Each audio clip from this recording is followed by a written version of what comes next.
మీ GIET ఇప్పుడు GGUగా మారింది. 2000కు పైగా ప్లేస్మెంట్స్, IPM, KPMG వంటి సంస్థలతో ఇంటిగ్రేటెడ్ కోర్సులు. UPSC కోచింగ్, అడ్మిషన్లు ఓపెన్. రూపారెడ్డి బాధితులమంటూ చాలా మంది నార్సింగి పోలీస్ స్టేషన్ దగ్గరికి వచ్చినటువంటి పరిస్థితి. అసలు ఏం జరిగింది, ఎందుకు బాధితులుగా వచ్చారు చెప్తున్నటువంటి అంటే ప్రకాష్ గౌడ్ గారి అబ్బాయి సంతోష్ గౌడ్ చెప్తుంది ఏంటంటే తనకి థ్రెట్ ఉంది, రూపారెడ్డి గారి అమ్మాయిని పెళ్లి చేసుకుంటానని దాడి చేయించారనేది ఆ అబ్బాయి చెప్తున్నాడు. కానీ అలాంటిది కాదు, ఇది వేరే వ్యవహారం అని చెప్పేసి వీళ్ళంతా చెప్తున్నారు. అసలు నిజమేంటో వాళ్ళ మాటలను విందాం. ఏం జరిగిందండి, మీరంతా ఎందుకు పిఎస్కి రావాల్సి వచ్చింది? ప్రకాష్ గౌడ్ గారికి మీకు ఏమైనా సంబంధం ఉందా ఏంటి అసలు?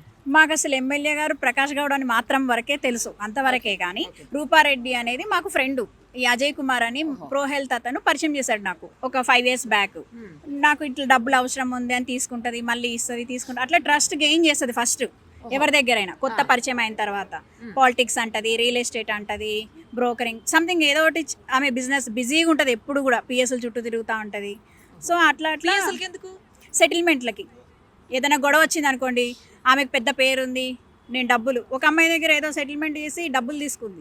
అట్లా చాలా మంది దగ్గర చేసింది. ఇప్పుడు పరిచయమైన వాళ్ళ దగ్గర ఖచ్చితంగా డబ్బులు తీసుకుంటది, వాళ్ళని ఎట్లయినా ట్రాప్ చేస్తుంది. అంటే ఒకవేళ జెంట్స్ అనుకోండి, తమ్ముడు, అన్న, అట్లా ఎమోషనల్ కనెక్షన్ పెట్టుకుంటది. నాకు ఇట్లా అవసరము, నాకు అక్కని, చెల్లిని అన్నప్పుడు ఎవరైనా హెల్ప్ చేస్తాం కదా, మనమందరం మనుషులం కదా, మానవత్వంతో చేస్తాం. కానీ ఆమె దాన్ని అడ్వాంటేజ్ తీసుకొని మోసాలు చేస్తుంది. ఇప్పటి నుంచి కాదు. దగ్గర తీసుకొని డబ్బులు ఏం చేసింది ఆవిడ? ఏమో రియల్ ఎస్టేట్ ఇన్వెస్ట్మెంట్ అని చెప్తుంది. ఎక్కడ చేసిన ఆమె సన్ రైజ్ కంపెనీలో అయితే అంజిరెడ్డి గారి దగ్గర పనిచేస్తున్నానని చెప్పింది. నన్ను కూడా వాళ్ళ ఆఫీస్కి తీసుకెళ్ళింది. రవీంద్ర రెడ్డి ఆమె భర్త అంటే సెకండ్. ఇక ఆమె హస్బెండ్ చనిపోయాడు. సో తను కూడా నాకు రాసిచ్చాడు. నా దగ్గర లాస్ట్ ఇయర్ 23 లక్షలు తీసుకున్నారు. తీసుకొని 3 lakhs ఎక్స్ట్రా ఇస్తామన్నారు. నేను ఇల్లు కొనుక్కుంటున్నా. నేను కూడా వేరే వాళ్ళ దగ్గర తెచ్చుకున్న అప్పు వడ్డీకి తెచ్చుకున్నా. నాకు కూడా మోసం చేసింది. అంటే ఫ్రెండ్షిప్ బాగా నమ్మించి గొంతుకు వస్తుంది అనమాట. అంత పెద్ద అమౌంట్ ఎలా ఇచ్చేసారండి? నేను ఇంటి కోసమని పెట్టుకున్నా. నాకు ఒక 1 month లోన్ వస్తే కడదామని పెట్టుకున్నాను. కానీ నన్ను కూడా మోసం చేస్తుంది. నిన్ను మోసం చేయను అని అందరికీ చెప్తుంది. ఇంకొకటి, నువ్వు నాకు డబ్బులు ఇవ్వాలి, అట్లా నువ్వు బయట చెప్తే నీ డబ్బులు ఇవ్వను, నువ్వు ఇంకొకరి దగ్గర చెప్తే అట్లా బ్లాక్ మెయిలింగ్ చేస్తుంది. అంటే మీకు ఏమైనా ఎవిడెన్స్ ఉంటుందా ఆమె డబ్బులు తీసుకున్నట్టు? అన్ని ఆన్లైన్ ట్రాన్స్ఫర్ నేను చేసింది ఆమెకి. రాధికాని ఆమెకు కొట్టిపించింది కొంత అమౌంట్. రాధికాకి ఈమెకి ట్రాన్సాక్షన్స్ నడుస్తాయి. రాధికాని ఆమె దీంట్లో గ్రే హౌండ్స్లోనే దీంట్లో జాబ్ చేస్తుంది. ఆమెకే కొట్టాను నేను డబ్బులు కొడుతున్నానని చెప్పేసి. అండ్ నేను డబ్బులు ఇచ్చేదాకా రవీంద్ర, రూప మా ఇంట్లోంచి కదలలేదు. నేను సూసైడ్ చేసుకొని చచ్చిపోతా, నువ్వు ఇకపోతే నా లైఫ్ అండ్ డెత్ ప్రాబ్లం ఇది అని ఒక ½ day ఏడ్చి నా దగ్గర డబ్బులు తీసుకున్నారు. దాని దగ్గర అన్ని ఎవిడెన్స్లు మా దగ్గర కూడా ఉన్నాయి. బయట చెప్తే డబ్బులు ఇవ్వము, ఇదే గేమ్ ఆడుతుంది. ఇంకొకటి, ఇప్పుడు ఈ డబ్బులు తీసుకున్న దానికి ఎమ్మెల్యే దానికి మాకు సంబంధం ఏముంటుందండి? ఇప్పుడు ఆమె పెళ్లి చేసుకుంటే చేసుకోవచ్చు, అప్పులు కట్టుకోవాలి కదా. అల్లుడు కడతాడని చెప్పి కొంతమందికి చెప్తుందంట ఇంటికి వచ్చిన వాళ్ళకి. అల్లుడు ఎందుకు కడతాడు? పెళ్ళి అయిపోతుంది, ఎమ్మెల్యే డబ్బులు ఇస్తాడు. మేము నా అల్లుడు కాబోయే ఎమ్మెల్యే, 2 స్టేట్ల సీఎంలు పెళ్ళికి వస్తారు, అట్లా అందరినీ మభ్య పెడతా ఉంటుంది. వచ్చిన వాళ్ళందరినీ అట్లా జోలబాడ్డం అనమాట. నువ్వు చెప్పొద్దు, నీకు ఇస్తా, ఫస్ట్ నీకే ఇస్తా, కానీ అందరినీ మాట్లాడుకోనియదు. ఇక్కడ అసలు విషయం ఏంటంటే, ఎవరైతే రాలేదో వాళ్ళకి చెప్తున్నా నేను, మీ డబ్బులు అయితే రావు, అది ఎక్కడో దాచుకుంది, అది పోగొట్టే మనిషి అయితే కాదు. అదైతే ఐఎమ్ షూర్ అబౌట్ హర్. ఇంకా ఎంగేజ్మెంట్ గురించి అంటే మాకు ఫొటోస్ చూసాక తెలిసింది. ఇప్పుడు ఈ ఎంగేజ్మెంట్ని కూడా అడ్డం పెట్టుకొని 2 పార్టీలకి చిచ్చు పెడుతోంది, బీఆర్ఎస్కి, కాంగ్రెస్కి. అంటే తన కూతురి లైఫ్ని కూడా డబ్బుల కోసమే, బ్లాక్మెయిలింగ్ కోసమే అడ్డం పెట్టింది. అంటే అది తను ఎంతకైనా తెగించగలదన్నమాట. వాళ్ళ ఇంట్లో ఫర్నిచర్ అంతా నేను కొనిచ్చినవే. మీరు ఎందుకు కొనిచ్చారు? అప్పు మళ్ళీ ఇస్తా. మళ్ళీ వాళ్ళ కూతురు అడ్మిట్ అయితే క్రెడిట్ కార్డ్ బిల్లు నేనే ఇచ్చా. ఎందుకు అడ్మిట్ అయింది? ఏమైందో మనకు తెలియదు. అరెట్లో అడ్మిట్ అయింది లాస్ట్ ఇయర్. ఇప్పుడు ఆమెని ఎంక్వైరీ చేసి డబ్బులు ఎంత తీసుకుంది, ఏం చేసింది, మొత్తం డీటెయిల్స్ తెలుసుకోవాలి. అప్పుడే మిగతా 2021 నుంచి అంటే ఒక 10,000 తీసుకుంటుంది, 50,000 తీసుకుంటుంది, 5 లక్షలు తీసుకుంటుంది, మళ్ళీ ఇస్తుంది, నెలకో 2 నెలలకో ఇస్తుంది, రేపే ఇస్తానంటది. కొన్నిసార్లు ఇస్తుంది, కొన్నిసార్లు అదైంది ఇదైంది అంటది. మరి ఎట్లా చేస్తుంది అంటే, మేమేమనుకుంటాం బిజినెస్ చేస్తుంది కదా.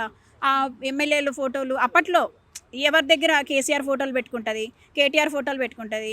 మేమేమనుకుంటాం, అబ్బా ఈమె పబ్లిక్ ఫిగరు, సెలబ్రిటీ, నమ్మకస్తురాలని అనుకుంటాం కదా. వాళ్ళ ఫోటోల్ని కూడా అట్లా యూజ్ చేసుకుంటుంది, వాళ్ళ ఫేమ్ని కూడా అట్లా యూజ్ చేసుకుంటుంది. అంటే she is very very very dangerous, cunning, criminal minded lady. ఎప్పటి నుంచి ఇవ్వడం మానేసింది మీకు? లాస్ట్ ఇయర్ నుంచి ఆపేసింది. ఇది రాసించిన తర్వాత ఈ అజయ్ గాడ్ అనేవాడు అందరినీ పరిచయం చేస్తాడు దానికి. అంటే లైక్ అజయ్ ఎవరు అసలు? ప్రో హెల్త్లో ఉంటాడు వాడు. లైసెన్స్ కూడా లేదు, వాడు హాస్పిటల్ రన్ చేస్తున్నాడు. డాక్టర్ సందీప్ రెడ్డి దగ్గర ఉంటాడు వాడు. వాడే అందరినీ పరిచయం చేస్తాడు. ఇప్పుడు మాలాంటి వాళ్ళు ఎక్కడైనా పరిచయం అవుతారు, తను ఎట్లా ఏమంటారు ఏదో అంటారు కదా, వాడేం తీసుకుంటాడో నాకు తెలియదు. బ్రోకర్ అనుకోవచ్చు, కమిషన్ ఏమైనా ఉండొచ్చేమో. నేను ఇంత 5 లక్షలు ఇస్తే వాడికి ఏమైనా ఇస్తుంది. ఎప్పటి నుంచి మానేసింది ఆవిడ ఇవ్వటం మీకు రిటర్న్? మాకు ఇది ట్రాన్సాక్షన్ అయిన తర్వాత లాస్ట్ ఇయర్ డిసెంబర్లో ఇస్తానని చెప్పారు రవీంద్రారెడ్డి, రూపారెడ్డి. ఖచ్చితంగా మేము ఇస్తాము, మేము ఇయ్యము అని అనట్లేదు, ఇస్తాము అన్నారు. కానీ ఇవ్వడం అయితే ఆపేశారు. మీకు అప్పుడు అనుమానం లేదా? ఆ తర్వాత ఏమైనా ఇచ్చారు, ఆ తర్వాత ఏమి ఇవ్వలేదా? నేనేం చేశానంటే ఈ న్యూస్ని మొత్తం చెప్తాను అందరికీ అన్నా. అక్కడి నుంచి ఇంకా తను జాగ్రత్త పడింది. డబ్బులు ఇవ్వకుండా నువ్వేం చేస్తావు చేసుకో, లీగల్గా ఏమన్నా చేసుకుంటావా, నీ ఇష్టం వచ్చింది చేసుకో అనింది. నా దగ్గర అవి కూడా ఉన్నాయి స్క్రీన్ షాట్లు. సో ఇప్పుడు వాళ్ళు రాసి ఇచ్చింది ఇదేనా? ఇవాళ కాదండి, ఇది ఇక్కడ ఈరోజు ఇస్తామని 10/7/25కి ఇస్తామన్నారు. 28/6/25లో తీసుకున్నారు 23 లక్షలు. జి రాజేశ్వరి, నేను, Y Roopa, Ravindra Reddy and MTV కూడా నా దగ్గర ఉన్నాయి, ప్రామిసరీ నోట్స్లు ఉన్నాయి. అండ్ ఒకటి నేనేం చెప్పదలుచుకున్నానంటే అట్లా చాలా మంది ఇన్నోసెంట్ పీపుల్ని మోసం చేస్తుంది. ఎవరికైనా ఆశ చూపిస్తే ఇప్పుడు వీళ్ళందరూ కూడా మరి చిన్న చిన్న అమౌంట్స్లోనే సంతోషాన్ని చూస్తారు. కాబట్టి పీపుల్ వీక్నెస్ని ఆమె అడ్వాంటేజ్ చేసుకొని, నేను ఇది ఫినాన్స్ బిజినెస్ అంటే ఫ్రెండ్షిప్లో ఇస్తూ ఉంటా. ఇంకా ఆమె నన్ను అట్లా ఫ్రెండ్ లాగా పెట్టుకొని బిజినెస్ లాగా చేసింది. అంటే ఆమెకు ఒకటే ఇచ్చా, మళ్ళీ ఎవరికి ఇవ్వలేదు. మీరు ఆమె దగ్గరలోనే ఉంటారా? మా ఇల్లు ఆమె ఇల్లు పక్క పక్కనే. సో ఎవరైనా అప్పులోళ్ళు వచ్చినా మా ఇంటికి వచ్చి రెస్ట్ తీసుకునేది వాళ్ళు వెళ్ళిపోయేదాకా. అంటే అట్లా. మరి అప్పులోళ్ళు వస్తున్నప్పుడు మీకు డౌట్ రాలేదా? మీ డబ్బులు కూడా అట్లా నాకేం చెప్పింది, పెద్ద అమౌంట్ వస్తుంది ఒకేసారి అన్నీ పోతాయి అని చెప్పేది. మరి పెద్ద అమౌంట్ ఎట్లా వస్తుంది అంటే వస్తుంది. సో మేము డబ్బులు ఇచ్చినప్పుడు మరి వెయిట్ చేస్తాం కదా, వస్తాయనే ఆశతోనే ఉంటాం కదా. ఇప్పుడు తెలిసిపోయింది ఆమె ఎవరికి ఇయ్యదు అని. కేసు ఫైల్ చేశారండి? కేసు పెట్టారండి. ఎఫ్ఐఆర్ అయిందా? సో ఇన్నోసెంట్ పీపుల్ ఎవరైతే ఉన్నారో వాళ్ళు మోసపోవద్దు. అది ఎవరైనా సరే ఆమె ఆశ చూపిస్తుంది. ఇంకా ఆమెకి అప్పులు ఎవరు ఇవ్వకూడదు. ఎలా బతుకుతుందో చూడాలి. అది కూడా. నా పేరు లక్ష్మి, నేను మైలార్దేవపల్లిలోనే ఉంటాను. నేను 3 సంవత్సరాల క్రితం 10 లక్షల రూపాయలు ఇచ్చాను. ఏదో బిజినెస్ పెడుతున్నాను, ఈ బిజినెస్లో 3 కోట్లు వస్తాయి, ఆ 3 కోట్లు రాగానే ఇస్తానని చెప్పి నన్ను మా ఏరియాలో ఉండే ఈ చెల్లెల్ని కూడా మభ్యపెట్టి అందరి దగ్గర డబ్బులు తీసుకున్నప్పటి నుంచి ఎప్పుడు ఇయ్యదు. ఎప్పుడు వెళ్ళినా కూడా వారానికి ఇస్తా, 10 రోజులకి ఇస్తా, నెలకి ఇస్తా అని చెప్తుందమ్మా. చాలామంది ఉన్నారు, దాని ఊబిలో పడిన వాళ్ళు చాలామంది ఉన్నారు. ఈ చెక్ ఏంది? ఈ చెక్కు ఇచ్చింది నేను ఒక 6 నెలల 7 నెలల క్రితము ఇంటి మీదకి పోయినా. ఎందుకంటే నాకు అసలు ప్రూఫ్ ఇయ్యలే, నాకు చదువు రాదు, ప్రూఫ్ ఇయ్యబోతే మా తమ్ముడు ఏమైనా ప్రూఫ్ ఉండాలక్క అని చెప్తే ఇంటి మీదకి వెళ్ళాం. ఇట్లాగే నేను వెళ్తే మా ఇద్దరికి చెక్కులు ఇచ్చింది, 2 చెక్కులు. నాకు ఈ డబ్బులు ఉన్నప్పుడు వేసుకుంటే ఒక 3 రోజుల నాడు ఈ చెక్ వేస్తే 10 రూపాయలు ఉన్నాయి అకౌంట్లో. బౌన్స్ అయింది. అయిన తర్వాత మణికొండకి చాలా మంది వచ్చారు ఆమె బాధితులు. వస్తే నాకు కూడా ఇన్ఫర్మేషన్ వస్తే నేను కూడా పోవటం జరిగింది. అక్కడికి పోతే ఈ వచ్చింది లొల్లి పెట్టడానికి అని చెప్పి నన్ను కులదూషణ చేసి నన్ను తిట్టిందమ్మా. తిట్టి తలుపేసుకుంటే ఆ తలుపు పగలగొట్టారు. తర్వాత పోలీస్ స్టేషన్కి వచ్చి మేము కంప్లైంట్ ఇవ్వటం జరిగింది. ఆమె ఏం చెప్తుంది, ప్రకాష్ గౌడ్ కొడుకుకి నేను కింద పడిపోయినమ్మా, నాకు షుగరు బీపీ, దానికి పైసలు ఇచ్చి దాని కొంప ముందు పడిపోతే నటిస్తుందంటది. అది నేను నటిస్తున్నానట, దాని ఇంటి ముందు పడిపోయి. అంత కర్మేందమ్మా నాకు పైసలు ఇచ్చి. ఇప్పుడు ఏంటి అసలు మ్యాటర్ అంటే ఈ ఎమ్మెల్యేని తీసుకొస్తుంది, కొడుకుని ఇన్వాల్వ్ చేసి ఆమె మీదకి మేమట చంపుతామట. మేము చంపేటట్టున్నామా? నీకు డబ్బులు ఇచ్చి చెక్కులు తెచ్చుకొని నిన్ను చంపుతామా మేము? ఇప్పుడు ఆ గేము. ఇప్పుడు ఈ అప్పులు తప్పించుకోవాలి అంటే ఆ ఎమ్మెల్యేని పెడుతున్నది. ఎమ్మెల్యే మాకు దగ్గర వాడే.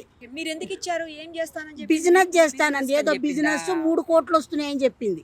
ఎప్పుడు ఇస్తానంది తిరిగి? మళ్ళీ 2 నెలల్లో ఇస్తానంది. 2 నెలల్లో ఇస్తానంది. ఇక 4 ఏళ్ళు అవుతుందా, 3 సంవత్సరాల పైన అయింది. నాకు ఈ చెక్కు నెంబర్ చెప్పంటారు, నాకు వస్తుందమ్మా చెప్పటం గుర్తుంటుందా? నాకు ఈ టెన్షన్లకి షుగర్ పెరిగింది, బీపీ పెరిగింది. నా భర్తకి తెలియదు దానికి డబ్బులు ఇచ్చిన సంగతి. ఇవాళ టీవీలో చూసి మా ఆయన కూడా తిట్టిండు నన్ను, దానికి ఎందుకు డబ్బులు ఇచ్చినావని. ఇప్పుడైనా ఎమ్మెల్యేని అడ్డం పెడుతుంది. ఇటు నాకు ఫ్రెండ్ సర్కిల్ ఉంది, నేను కూడా పొలిటికల్ బీఆర్ఎస్ ఉద్యమ నాయకురాలి. నేను ఈమె కూడా బీఆర్ఎస్ఏ కదా, అట్లా పరిచయం. ఇప్పుడు నాకు ఫ్రెండ్ సర్కిల్ ఉంటారు కదా, ఒకరి దగ్గర 2 లక్షలు, ఒకరి దగ్గర 3 లక్షలు అట్లా తెచ్చి ఇచ్చిన ఆపదంటే ఇప్పుడు ఏం చేస్తుంది, ఈ కథ అంతా ఎక్కడ చుట్టిస్తుంది. మేము వాళ్ళ కొడుకు వాళ్ళ అల్లుడిని ఏమో చేస్తామని, మేమెందుకు చేస్తామమ్మా, అంత పెద్ద ఎమ్మెల్యే ఆయన చూసుకుంటాడు, మమ్మల్ని ఎందుకు చెప్తాడు, మాకెందుకు చెప్తాడు. అసలు ఈ అప్పులకి ఎమ్మెల్యేకి ఆ ఎమ్మెల్యే కొడుకు మాకు అసలు సంబంధం లేదు. ఆ ఎమ్మెల్యే కొడుకుని నిన్ననే చూశాను నేను, నాకు ఆ అబ్బాయి ముఖం కూడా తెలియదు నాకు. ఎమ్మెల్యే గారు నాకు పరిచయితుడే.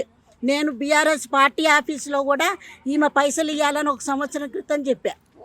ఉద్యమ నాయకుడు సబితా మేడంకి చెప్పిన, అక్క కూడా పాపం మాట్లాడదాంలే లక్ష్మి అంది.